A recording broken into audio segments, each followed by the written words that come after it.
As a parent, you want the best for your children. You want them to be happy, healthy, and wealthy. And research shows that better English skills are correlated with all of those things. So in this video, I'm going to explain how you, as a parent, can give your children this gift of English. I have also created a free PDF guide that you can download with all of the information from this video. You'll find the link below. The best time to teach your kids English was when they were born. The second best time is right now. So let's get started.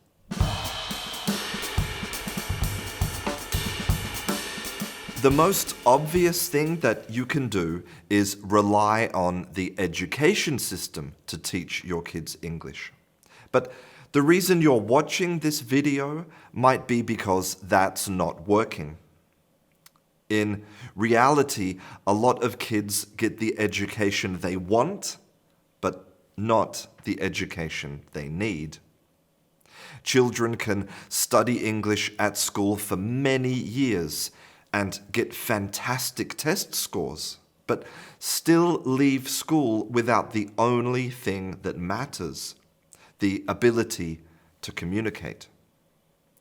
Many English classes in schools teach kids about the English language, not how to use it. And this is no small problem, because in the future, their Cambridge exam certificate might get them the job interview, but if they can't communicate in the job interview, they won't get the job. But there are some school systems that are really successful at producing highly proficient English users. So let's look at them and understand what they do right. The results of the global EFSET English test tell us that learners in the Netherlands have the best English of all of the countries measured. And the results of the TOEFL test agree, with the Dutch getting the highest score in the world with an incredible average of 99 out of 120. So why are they so good? Well, for a start, Dutch is a West Germanic language, just like English. So there are a lot of similarities between English and Dutch vocabulary and grammar. Plus, the Netherlands is a small and very wealthy country, whose education system was ranked 4th in the world by the World Economic Forum. English is taught at school from an early age, and they have a huge bilingual education program. So, in summary, they have a similar language and a great education system. But that doesn't help us very much. Those things are out of our control. And that's why I want to talk about a much more important comparison: Spain and Portugal.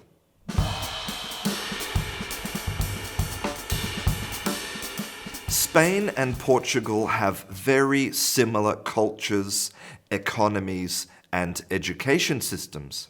Yet, in the EFSET results, Portugal is 7th and Spain 33rd.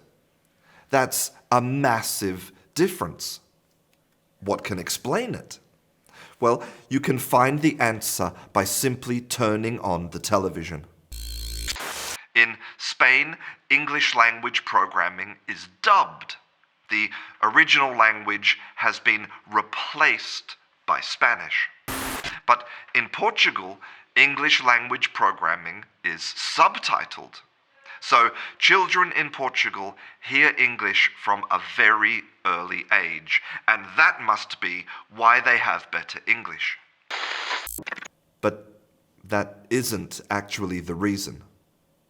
Although subtitles might account for a small variation in language ability, it's nowhere near enough to explain the difference.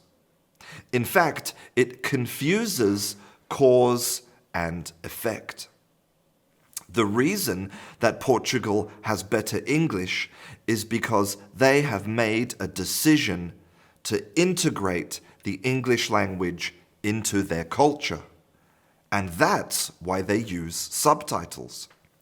They have normalized English.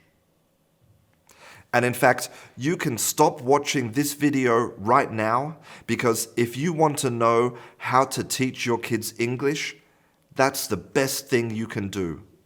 Normalize English. When your kid doesn't care if they read a book in English, or watch a YouTube video in English, or sing a song in English instead of their native language, you have succeeded at normalizing English. It means that English isn't just something that happens in a classroom between 12:15 and 12:45 on a Tuesday. It's something that is part of their everyday life.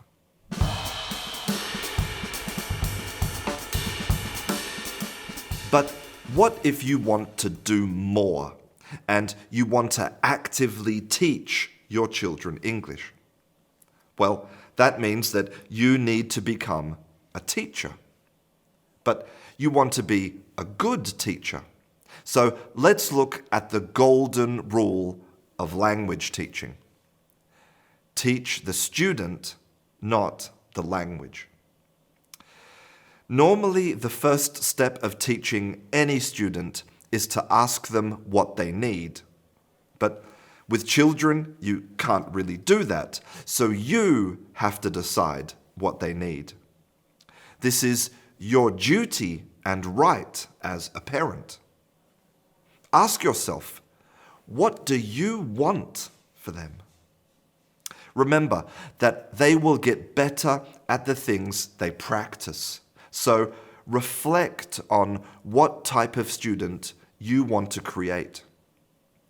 Do you want a kid that is great at doing worksheets and gets top marks in the exams? Then spend all your time doing language-focused worksheets. But don't be surprised when their listening and speaking skills are terrible. Another way to think about it is this: the healthy eating pyramid. This pyramid is designed as a guide to healthy eating. But there's a couple of problems. The first one is that it doesn't consider the individual at all. For example, if you are trying to build muscle, then this is the right pyramid for you. The quantities are completely different, and they need to be different to achieve different objectives. But the second and biggest problem is that, according to the healthy eating pyramid, eating a hamburger like this every single day is technically considered healthy. So as a parent, and especially as a teacher, we can't just follow someone else's rules. We need to give our children a nutritious diet of English that satisfies their needs and their objectives. Your job is to decide what to feed them.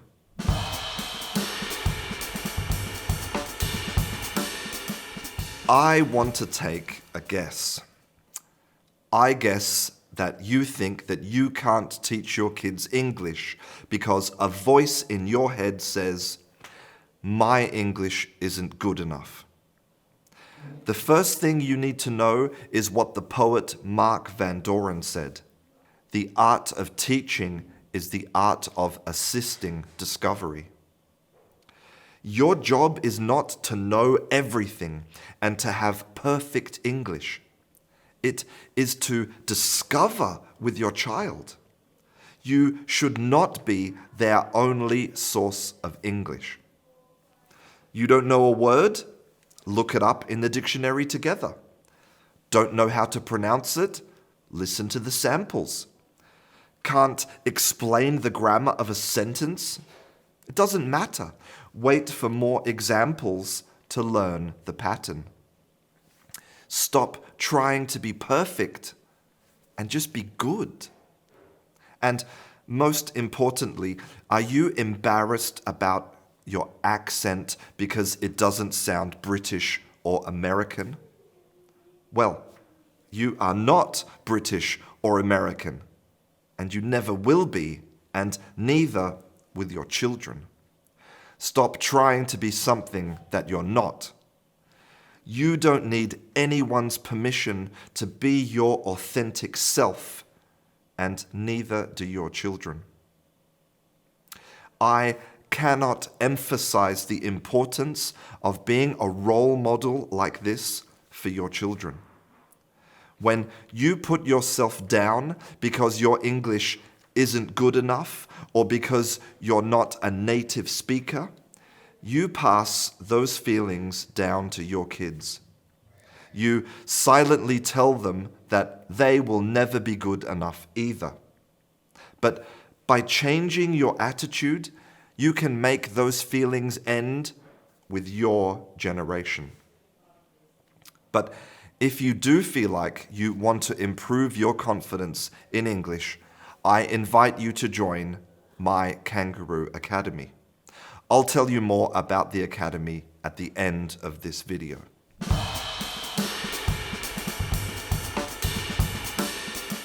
I'm sad to say that if you ask a lot of children, a lot of them will tell you that they don't like English, when what they really mean is that they don't like English class. The English language is my life's passion, but if I had to endure most school curriculums, I would hate English too. There is a very damaging idea in education that learning is suffering, that copying and memorizing and concentration and silence is real learning, and that if you're playing and having fun, you're not really learning. Please do not follow this toxic thinking. Kids learn through play and experimentation and making mistakes and breaking things and having fun. And we have known this for thousands of years. Bodily exercise, when compulsory, does no harm to the body, but knowledge which is acquired under compulsion obtains no hold on the mind. Do not use compulsion, but let early education be a sort of amusement. As an adult, it's very tempting to try to convince your kids that learning English is important for their future, so they can get good marks on their exams, so they can travel and get a good job and have all the opportunities that English can give them. Unfortunately, no child in the history of the universe has ever been motivated by such practical adult things. So don't waste your energy.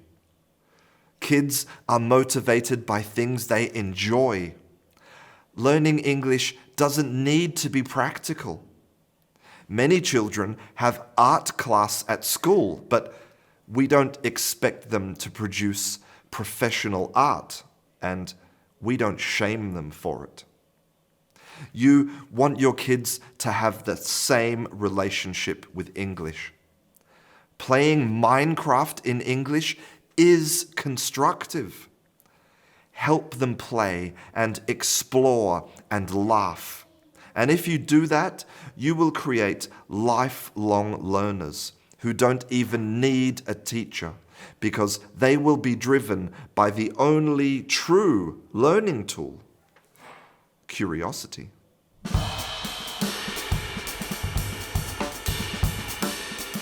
There's an unfortunate myth that when it comes to language, children are like sponges. They have this ability to learn languages that is simply magical. This myth does so much damage, and it's something that you need to eliminate from your mind as their teacher. Firstly, learning a language is really hard for children. In fact, it's so hard that it takes native speakers 30 years to reach their peak language abilities. The reason that kids learn languages so well is because of one thing: necessity. Children do not have a choice to learn their native language. They need to learn it to survive, because humans are social animals. Kids need social interaction to learn. Research has shown that young children don't learn any language from watching screens. Sitting your kid in front of Peppa Pig for 2 hours won't teach them anything.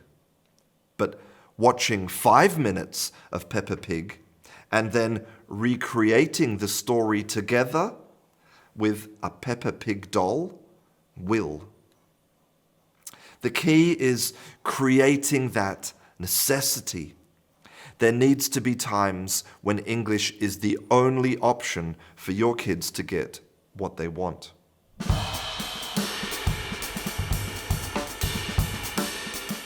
Everything that I have told you in this video means that teaching your kids English is simple. But simple isn't the same thing as easy.